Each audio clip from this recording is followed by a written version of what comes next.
I was alerted to the case by a brief item in Newsweek, 23rd of August 1976, which reported that this 23-year-old university student, an epileptic, had died while being exorcised. Supposed demons, among them Lucifer, Judas, Nero and Hitler, had spoken from her mouth. There were tapes available of the exorcistic sessions containing incoherent screams mixed with furious profanity. I filed the item for future reference as another modern case of demonic possession. Unexpectedly, the affair had a sequel in the spring of 1978, when an NBC television news program reported that Anneliese Michel's case had occasioned a criminal investigation. At the ensuing trial, the 4 defendants, Anneliese's parents, and the 2 priests, who with the permission of their bishop had carried out the exorcism, were convicted of negligent homicide. They were sentenced to suspended jail terms and court costs. It seemed from this turn of events that the court was convinced of a causal connection between the exorcism and the death of the girl. That was curious, because in all the many religious communities worldwide where exorcism was practiced, the experience was that the ritual saved the life of the afflicted, and not doing it could lead to death. I decided to try and find out more about the case. Eventually, with the help of one of the defense lawyers, I was given access to all of the court documents, more than 800 pages. Father Renz, the principal exorcist, let me have a copy of the sound tapes of 42 exorcistic sessions. I went to Germany and interviewed all the principal characters involved in the story. Some of them wrote down their own recollections for me, so short of actually being there at the time of the exorcism, I had as complete a fieldwork record as was possible to assemble after the fact. It made it possible for me to reconstruct what happened to Anneliese Michel and to formulate a conjecture about why she died. The preceding excerpt is from the book How About Demons, written by anthropologist and linguist Dr. Felicitas Goodman. Many in our audience may have seen the 2005 Hollywood film The Exorcism of Emily Rose, starring Jennifer Carpenter as Emily Rose. Many may not know that this movie was based on the true story of Anneliese Michel, documented by Dr. Goodman in her book The Exorcism of Annaliese Michel. Dr. Goodman, who passed away in 2005, was known for her research on body postures and ecstatic trance across cultures, as well as religious experience and possession around the globe.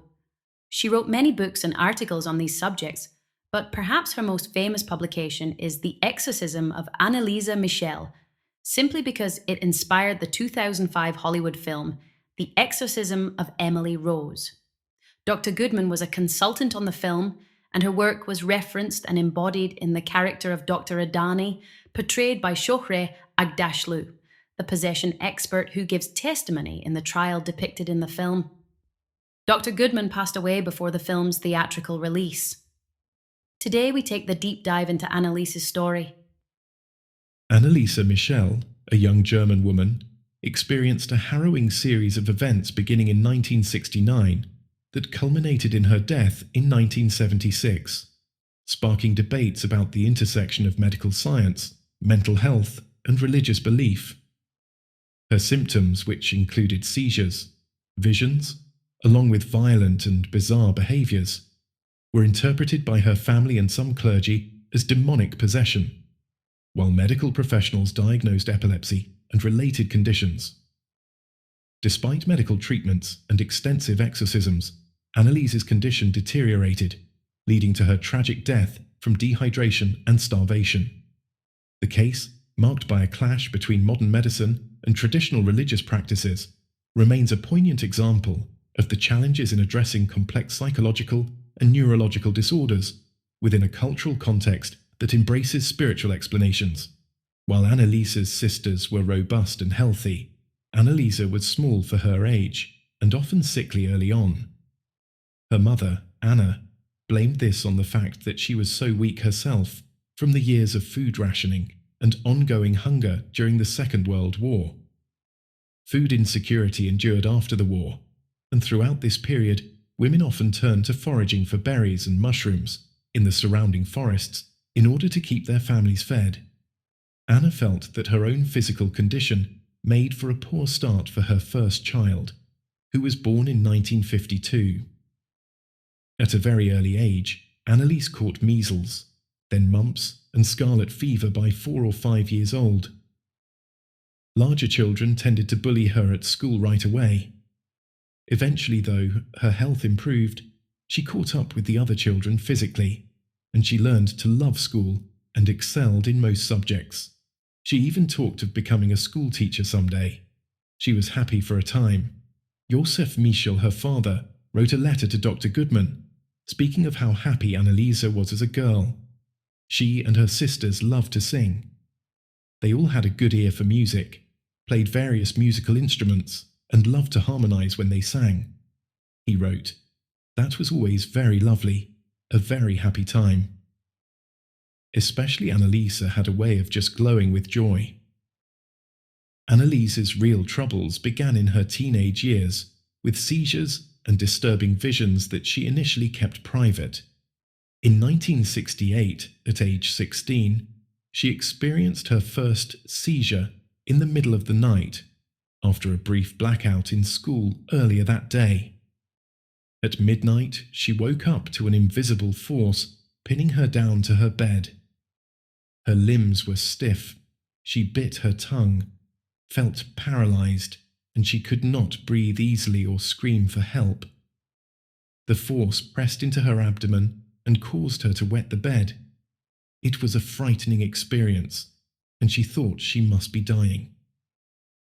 The force released her as the nearby clock tower chimed the quarter hour. Nearly a year would pass before the next seizure would come in exactly the same manner. With this second frightening experience, Anna took her daughter straight to the family physician, who referred them to neurologist Dr. Siegfried Lüthi in Aschaffenburg. On 2 separate visits, the EEG results were normal, and he found nothing wrong with her brain. He later testified that he did not initially prescribe medication, but had determined that it may have been a case of epilepsy. Dr. Goodman points out in her book that he changed his statement later about when he first prescribed the medication. Shortly after the visit to Dr. Lüthi, Anneliese had to have her tonsils removed, which was followed by pneumonia, pleurisy, and tuberculosis infections, lingering illnesses which kept her out of school, in bed, and away from church. By January, she was transferred to a sanatorium in Mittelberg that specialized in children with lung conditions. There she remained for months. Many tests were conducted while she was there, as the doctors treated her co-infections, as well as tested her neurological and psychological functions. On paper, there was nothing wrong with her brain, yet her disturbing visions and blackout periods persisted. She was deemed well enough to be discharged by the end of August, when Anneliese's best friend, Maria Burdich, later appeared in court. She said, "After her illness, Anneliese was changed. She was quiet and withdrew from her friends. I also noted that she kept wanting to carry on mostly religious conversations." While in the sanatorium, Anneliese had become even more devoted to praying the rosary, seeking solace with the Blessed Mother. But the frightening visions had started to creep into her prayer life more and more, until she became mildly afraid to even attempt to pray. Back to school that fall, her grades were not as strong as they had been previously, and she was withdrawing from her social circle. The other girls noticed and later remarked how odd she seemed. Another seizure had occurred just before the start of the school year. Medical checkups revealed minor circulatory issues, but these were not addressed. Instead, her family physician, Dr. Vogt, prescribed an anticonvulsant. Over the next 2 years, Anneliese grew increasingly apathetic and depressed, experiencing brief episodes of unconsciousness, known as absences. In June 1972, a severe seizure marked the last of these episodes for a time, but her mother, wary of a pattern tied to the school year, insisted on another consultation with Dr. Lüthi in Aschaffenburg, which was followed by a series of regular checkups well into 1973. The EEG results remained normal, yet the neurologist prescribed dilantin, a common anticonvulsant, based on her seizure history. Anneliese, however, felt far from normal. After starting the new medication, she experienced frequent episodes of physical rigidity, a foul odour imperceptible to others, and terrifying visions of grimacing faces that plagued her constantly. During the trial, Dr. Luthi testified that Anneliese had failed to notify him of these frequent episodes. It had been revealed in the trial that she had been more forthcoming with another neurologist, Dr. Lehner, who she had consulted with while at college in Würzburg. She may have been distrustful of Dr. Luthi because he had been dismissive of her claims of frightening visions initially.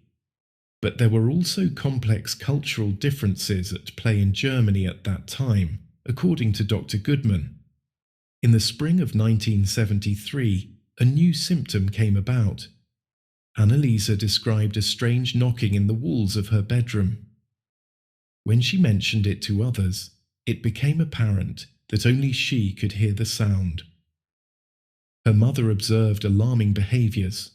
When passing a statue of the Virgin Mary, Anneliese's hands would contort into claw-like shapes, and her eyes would darken, as if she harboured animosity toward the sacred figure.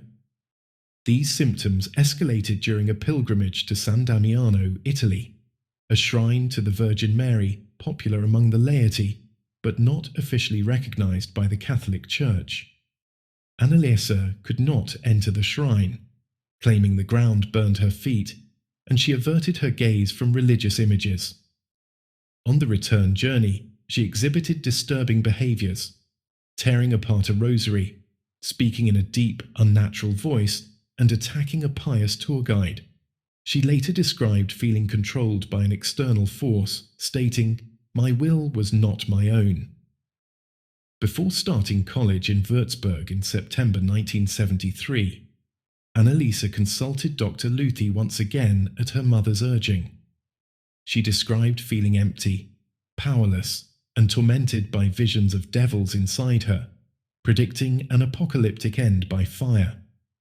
Dr. Luthi prescribed another anticonvulsant drug and, according to Anneliese's mother, suggested consulting a Jesuit priest, a claim he later denied. Skeptical of her visions, Dr. Luthi's response prompted Anneliese to withhold details of her supernatural experiences from medical professionals thereafter, focusing only on symptoms like depression, headaches, and the persistent phantom stench. For her more troubling symptoms, she and her parents turned to religious figures. The first priest they consulted recommended medical attention, but they then contacted Father Adolf Rodewig, a Jesuit expert on demonic possession. Father Rodewig, citing his age, declined direct involvement, but suggested possession was likely, and referred them to another priest, who also advised neurological testing. In a letter to the state attorney, he described his encounter with Anneliese after his first visit to the Michel home. When I entered the house, Anneliese Michel lay, fully dressed, on the floor of the kitchen and could obviously not be addressed. I am of the opinion that she was in a typical hypnotic state, in a kind of deep sleep. I should like to remark that such a state is a symptom of possession. I designate it as a crisis condition. First, I went to the living room with her parents and had them report to me about the condition of their daughter. Then I directed them to bring Anneliese into the room and make her sit on the sofa. Her father led her in and held her by the hand because she tried to hit her parents. She did not look emaciated. I sat down beside her and held her hands. In her trance state, a second personage announced itself, calling itself Judas. I had asked, "What is your name?" And the answer came, "Judas." She spoke with an altered, much lower voice. I had held her by her wrists. During the conversation, I noticed that her cramped muscles relaxed. She came to and looked at me with surprise. Apparently, it was not until then that she noticed me consciously. Subsequently, I was able to carry on an entirely reasonable conversation with her. I told her that we would not desert her and that we would help her. I was thinking of priestly aid through exorcism. Suddenly the cramps started again. I asked her family to take her back to the kitchen. I told them that I knew enough about the case, that I had found confirmation of my surmise that we were dealing with a case of possession, and that I would have to consider what could be done. When I left the house, Anneliese came out of the kitchen and slapped my cheek. 2 priests from Aschaffenburg, including Father Alt, took an interest in Anneliese's case. Father Alt, while encouraging continued medical treatment, began praying with her and advocating for an exorcism, writing to the diocesan bishop for approval. The Catholic Church requires rigorous scrutiny before authorizing an exorcism, and the bishop hesitated. In the meantime, Father Alt's prayers and counseling provided Anneliese some relief, enabling her to begin college in Würzburg, where she majored in elementary education. In Würzburg, Anneliese's condition deteriorated despite her religious practices and a supportive boyfriend, Peter. At the University Neurological Clinic, an EEG showed abnormal discharge in the left temporal lobe, confirming an epilepsy diagnosis. Her medication was switched to Tegretol, but it offered no relief. Group therapy felt alienating, and she discontinued it. She experienced sudden paralysis on her left side, yet subsequent EEGs showed no irregularities. Visits to San Damiano with Peter and Father Alt's spiritual support provided temporary respite, but her overall condition worsened. The death of her grandmother in the summer of 1975, combined with the absence of her sisters, deepened her anxiety and led to feelings of eternal damnation.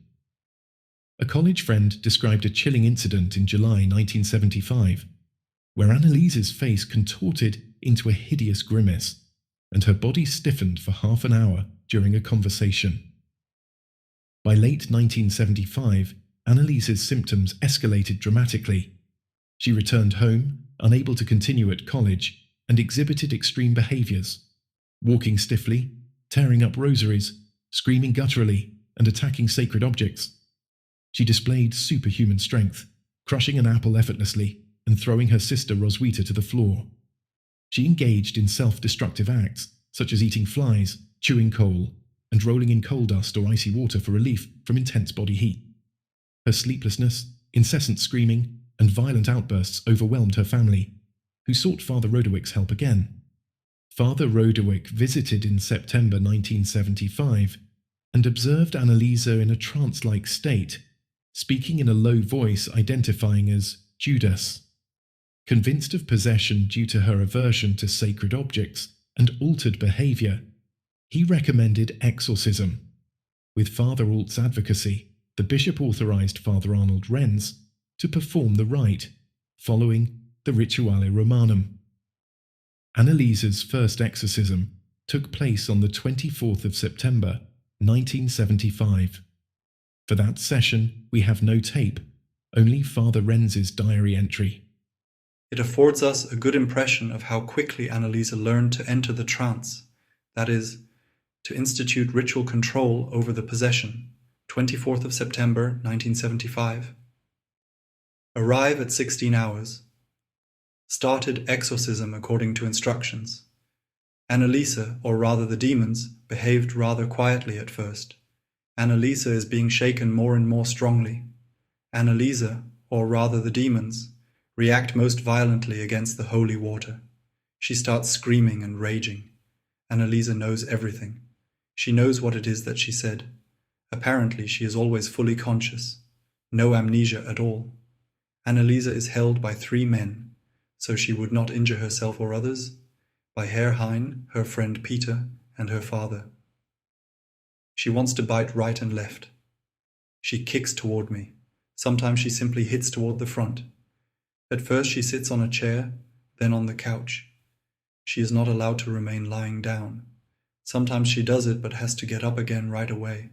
She complains that the devil sits on her lower back. Occasionally she screams, especially if she is sprinkled with holy water. At times she howls like a dog. Repeatedly she says, "Stop with that shit," or "You shit guy, you dirty sow. Put away that shit," holy water. Actually, she does not say very much, uses even the obscenities sparingly. In the end, during the Gloria Patri, which we prayed together repeatedly, she becomes furious. The entire session lasted from 16 hours to 21:30. Afterwards, she said, "You should have continued." Apparently, she felt that the demons were being routed. When she said goodbye, she was actually quite lively. The entire matter must be very strenuous for her. She consumes a lot of energy considering that 3 men are holding her down, and she continually struggles against them. Over subsequent weeks, 6 demons allegedly manifested, cursing and resisting expulsion. Father Rentz recorded the sessions, noting their commentary on Vatican II reforms.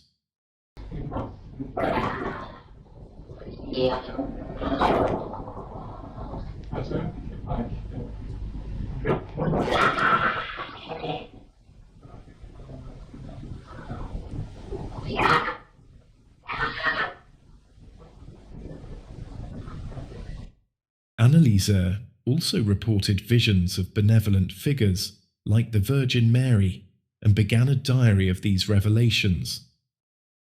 By October 31st, 1975, the 6 demons appeared to be expelled, but a new silent entity emerged. Anneliese's health declined sharply.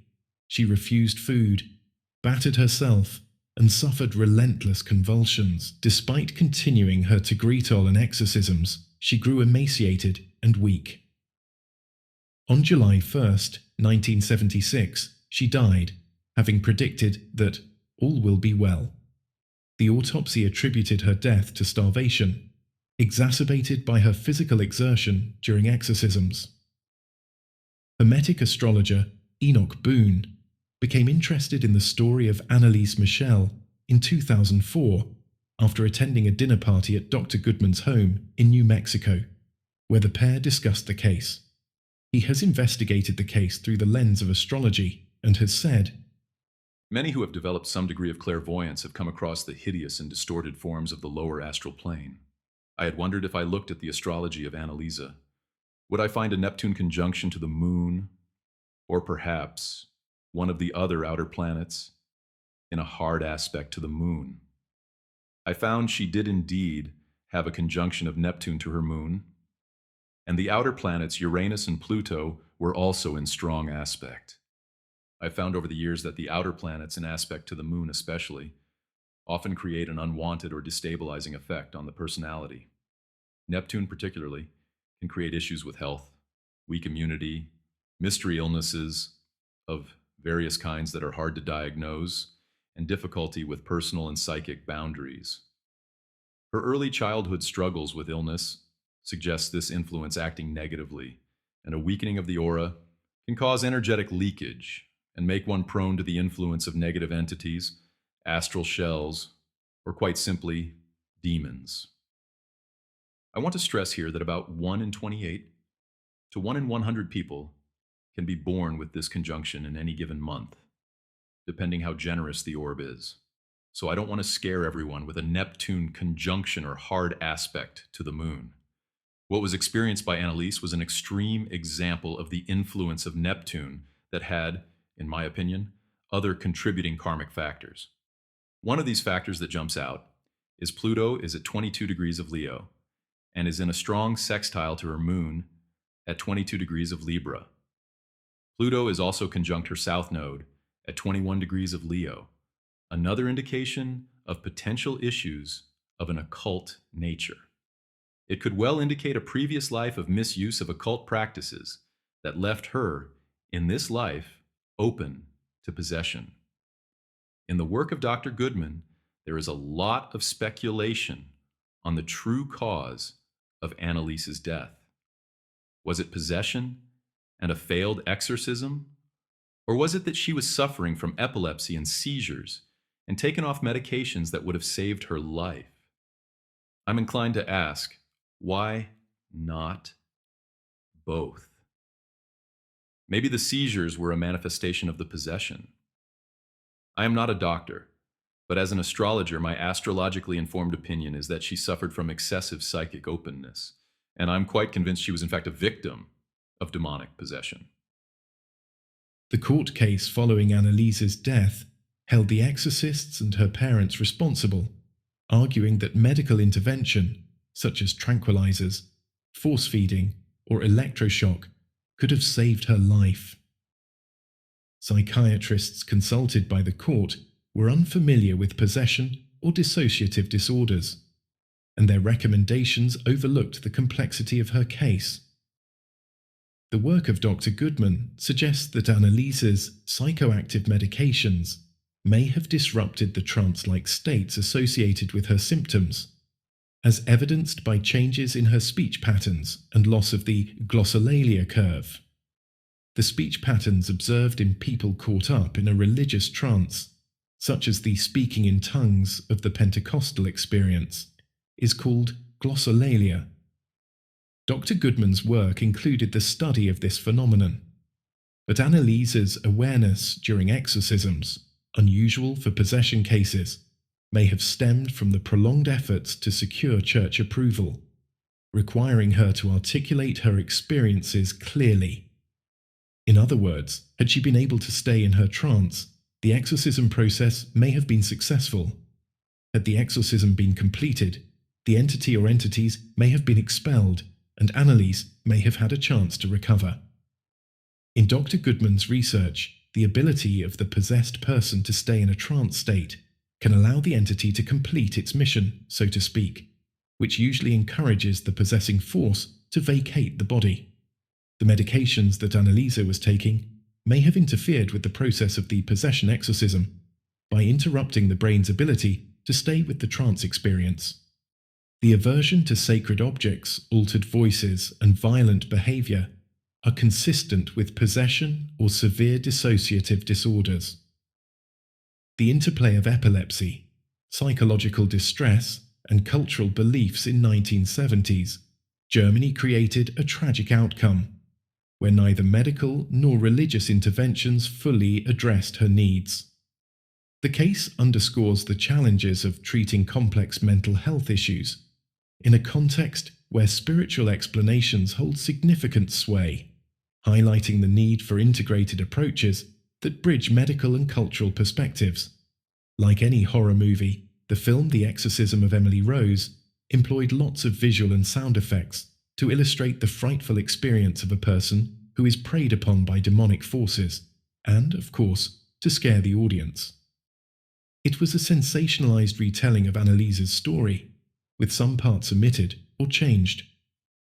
One part of Annaliese's story that was not overly sensationalized or omitted was the Blessed Mother's appearance to Anneliese to bring her comfort and to reveal to her why she was having this experience.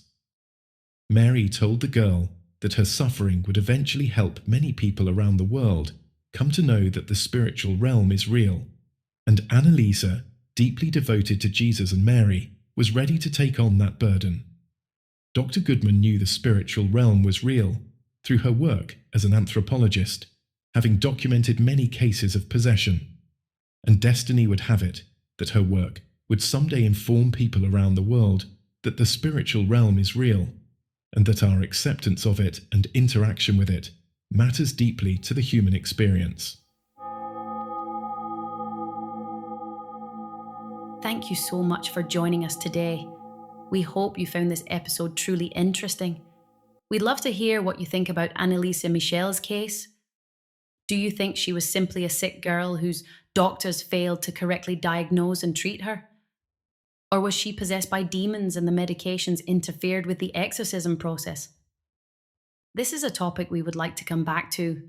So if there is a field case or a book that you think we should take a look at, let us know in the comments. Please share this episode, press the subscribe button, give us a like, and be sure to leave a kind word or two. Thank you and namaste. The Philosophers of the Living Fire.